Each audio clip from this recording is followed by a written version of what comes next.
Welcome to Fresh Bread with Raymond McCulloch. Raymond is the former editor of Irish Christian magazine Bread, and with his wife Jerry directs Kingdom Come Trust, based in Northern Ireland. He has pastored and led worship for several years in Belfast and is currently involved in music and media production. Hi, I'm Raymond McCulloch. Welcome to the 12th episode of our series, Fresh Bread, Your Kingdom Come, based on my book, The Whore and Her Mother, 9/11, Babylon, and the Return of the King. If you've missed the previous shows, don't worry. You can still play or download the podcast of previous shows from our website, kingdomcome.org.uk, or you can read the first few chapters of the book for free there, and you can download the relevant prophetic passages for your own study. You'll also find more information about the music and the content of each show, and you can read all the encouraging emails we receive about this and our previous shows. Here are a couple of them. Brother Raymond, like your programme, I just came upon it on my friend's satellite receiver. Bless you, Corley Seaver, USA. I'm enjoying your Fresh Bread series. Your writing is inspiring and leads me to want to do more in my own life for Christ. You're really telling the truth in this series. It is stuff that some don't want to talk about, but it is definitely true. P.S. I like the song by Split Level, really good. Rhonda Jane Harris, USA. If you want to contact us, our email address is simply raymond@kingdomcome.org.uk, or just use the form on our website, kingdomcome.org.uk. In previous weeks, we've covered the preface, introduction, and the first 7 chapters of the book. Last week we covered chapter 7, Get Out, Flee, Run for Your Life. Let's sum up what we covered. 1. Judah and Israel can expect things to get very troubled in Mega Babylon. Anti-Semitism will increase, and it will become difficult for them to be allowed to leave. An underground may be set up to smuggle out those who see the writing on the wall. Those who are wise will be like the goats that lead the flock. 2. Jeremiah mentions both the sons of Judah and the sons of Israel. The 6 million American Jews we can understand, but who are these sons of Israel? Perhaps that will become clearer in due course. 3. Get out, flee, leave, run for your lives. Come out of her, do not linger. Come out from them, be separate. Come out of her, my people. Can any instructions be more obvious? Get out, now. Before we continue with Chapter 8, the 6-hour war, we're going to listen to Slemish from Belfast, Northern Ireland, and 2 tunes, Last Chance Polka and Mairi's Wedding.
Chapter 8, the 6-hour war. Of course, naturally the Hebrew prophets talk more about the land of Israel, the lost tribes, and also those nations which immediately surround Israel. It does not really require much prophetic anointing to predict conflict in the Middle East in the near future. But what do the Hebrew prophets have to say about the Middle East? In 2011, we see turmoil and revolution throughout the Arab nations. One by one, autocratic governments have fallen to popular uprisings, with others still trying to hold on to power at whatever cost in human lives. The countries which surround Israel are pretty unanimous in their opposition to Israel's very existence. Several countries, including Syria, are officially still at war with Israel. The government of Lebanon is coming more and more under the control of Iranian-backed Hezbollah, who have already stockpiled greater numbers of missiles than were used in the 2006 war with Israel. Hamas also, in the Gaza Strip, continue to amass more and more missiles and mortars from Iran via Sudan and Egypt's Sinai Peninsula. Egypt and Jordan are still officially at peace with Israel, but the recent change of government in Egypt does not bode well for that peace continuing. Iran, meanwhile, continues to threaten Israel while developing into a possible nuclear threat. Will all the rhetoric and posing finally spill over into a serious armed conflict, drawing in the whole region? Yes, the prophets do predict great changes in the Middle East, and I think we're talking about a more immediate fulfillment than the events we've already discussed. Currently, Israel is the only Middle Eastern country with a nuclear weapon capability since 1966, but Iran is progressing rapidly towards such a capability.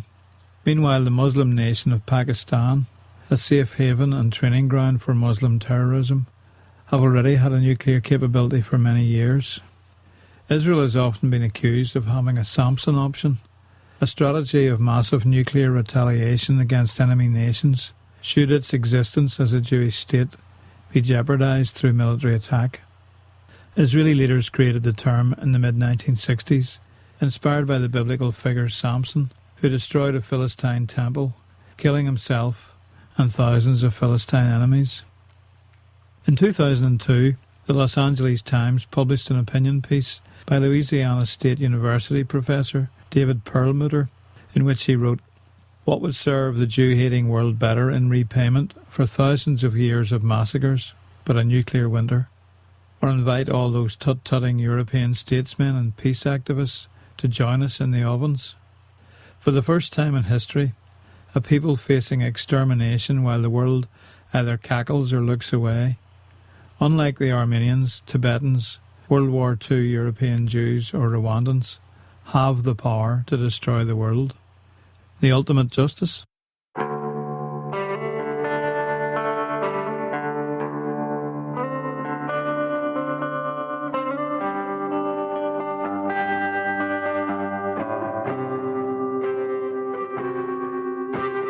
Praise you in the morning, praise you in the evening, praise you when the road seems so long and lonely, praise you in the good times, praise you in the hard times when prayers just seem unanswered. I'll praise you, it's what you tell me to do. Your word is true, and you know best. I'll trust in you, I'll trust in you.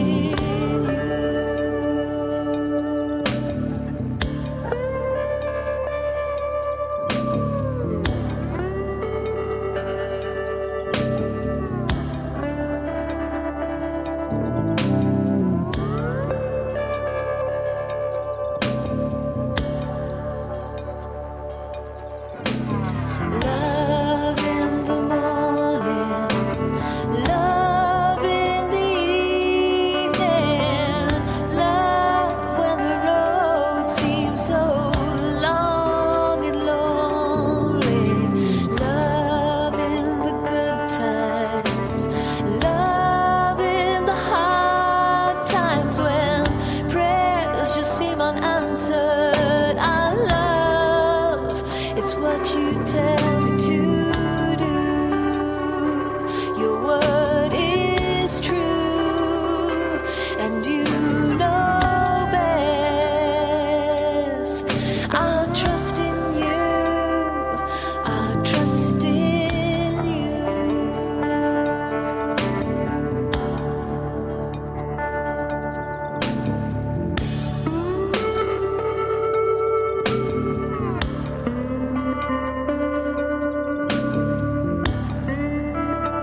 That was 1 week of days, a husband and wife duo from Kilkenny, Ireland, and You Know Best.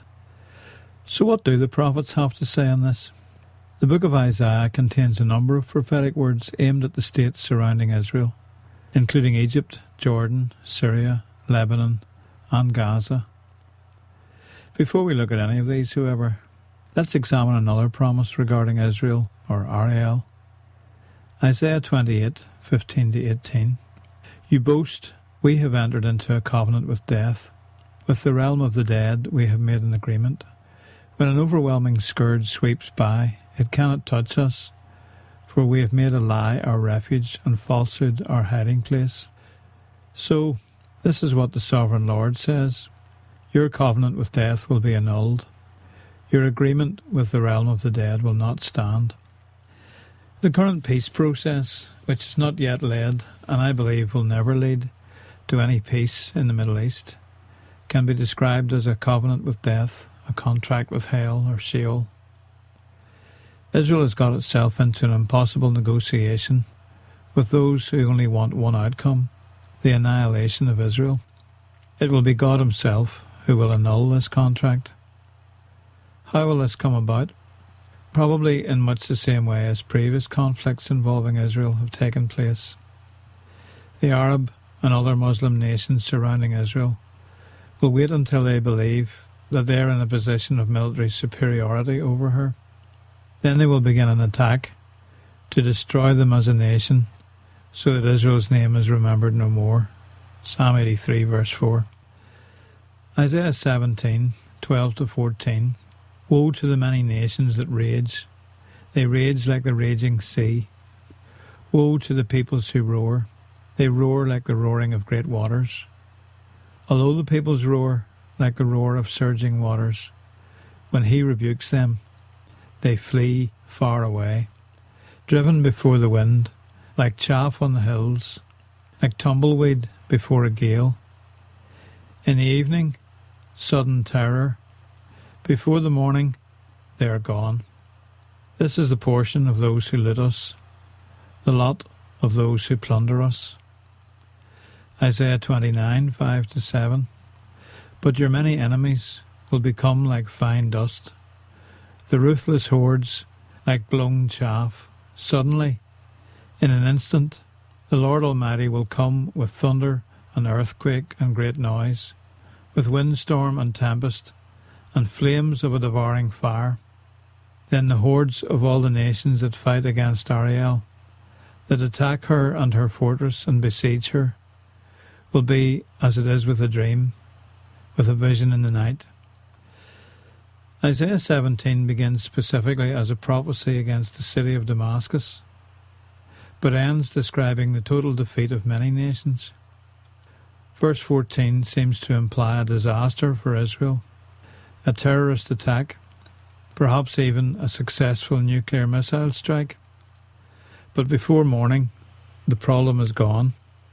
They have ceased to be. This is backed up by Isaiah 29, which states that it will happen suddenly, in an instant. This could well be the result of a full-scale retaliation by Israel after suffering a nuclear missile attack. This firstly applies to Syria, so the attack may possibly originate from there, though there are obviously other possibilities. Syria is certainly involved, though. Isaiah 17, verse 1, a prophecy against Damascus. See, Damascus will no longer be a city, but will become a heap of ruins. Verse 3, Damascus will cease to rule. And verse 9, in that day their strong cities, which they left because of the Israelites, will be like places abandoned to thickets and undergrowth, and all will be desolation. The passage goes on to describe Syrian cities being given over to flocks, with only gleanings left. This prophecy is particularly interesting because Damascus can claim to be the oldest continually inhabited city in the world. Down through history, it has never been destroyed, but that is going to change. Jeremiah 49, 23-27. Concerning Damascus, Harmath and Arpad are dismayed, for they have heard bad news. They are disheartened, troubled like the restless sea. Damascus has become feeble. She has turned to flee, and panic has gripped her. Anguish and pain have seized her, pain like that of a woman in labour. Why has the city of renown not been abandoned, the town in which I delight? Surely her young men will fall in the streets. All her soldiers will be silenced in that day, declares the Lord Almighty. I will set fire to the walls of Damascus. It will consume the fortresses of Ben-Hadad. Syria will be defeated then. But these prophecies do not just refer to Syria. They apply to an alliance of many nations coming against Israel. The result of this new Arab-Israeli war will be that these nations, who desire Israel's destruction, will flee far away, driven before the wind like chaff, like tumbleweed before a gale.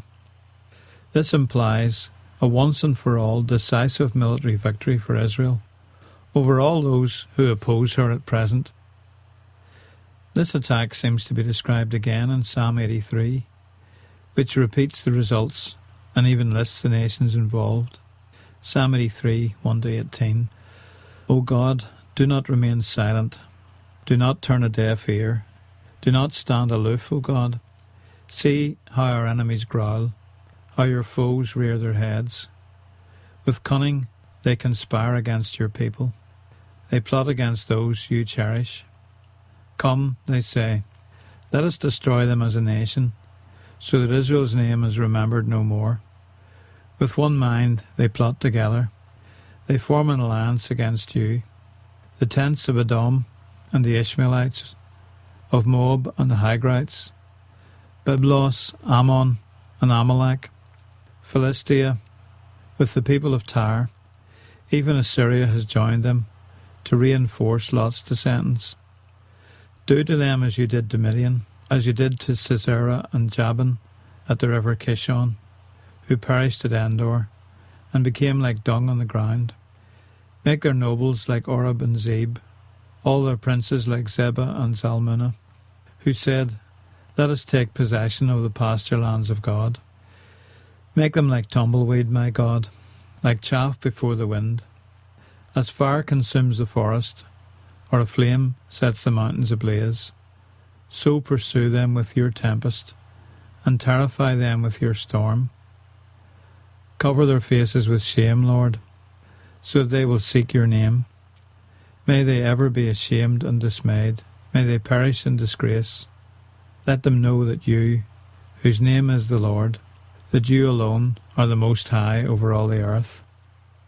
Oreb, Zeb, Zebah, and Zalmunna were 4 leaders of the Midianites, now part of Saudi Arabia, who were all killed personally by Gideon, at that time a judge of Israel.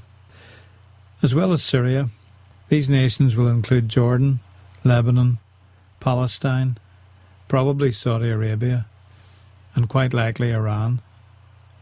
The most likely form of attack, liable to produce a nuclear response from Israel, would be a nuclear missile strike.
That was Paul and Beulah Shields from Bangor, County Down in Northern Ireland, and Arise.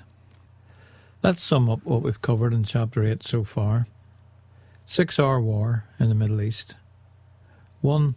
Israel has a nuclear weapon capability and maintains a Samson option to strike at those nations around her if her survival is threatened. 2. Isaiah 28 seems to describe the current Middle East peace process as a covenant with death, a contract with hell for Israel. God himself will annul this contract. 3. Isaiah 17 describes the complete destruction of Damascus, capital of Syria, a city which is proud to be the longest continually inhabited city in the world, never before destroyed. And 4. Along with Syria, many other surrounding nations are mentioned, including Iran, the most likely to attack with a nuclear missile, but they will become like chaff in the wind, like dust in a storm.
That was the Low Country Boys from the Ards Peninsula in County Down, Northern Ireland, and a wee tune called Hills of Carrowdore. Join us again next week for the second part of Chapter 8, the 6-hour war. How will this concerted attack on Israel come about, and what will be the outcome? Will Israel survive, and will this have any bearing on the second Exodus, the return of the 10 tribes? Remember, if you want to buy the book The Whore and Her Mother, in Kindle or paperback editions, go to our website, kingdomcome.org.uk. Slán agus Banagia. Bye and God bless. This series is produced by Precious Oil Productions for Kingdom Come Trust. For more information about the series, Bible notes and recordings of previous talks, check out our website at www.kingdomcome.org.uk or write to PO Box 200, Belfast, Northern Ireland, BT 23 7TZ.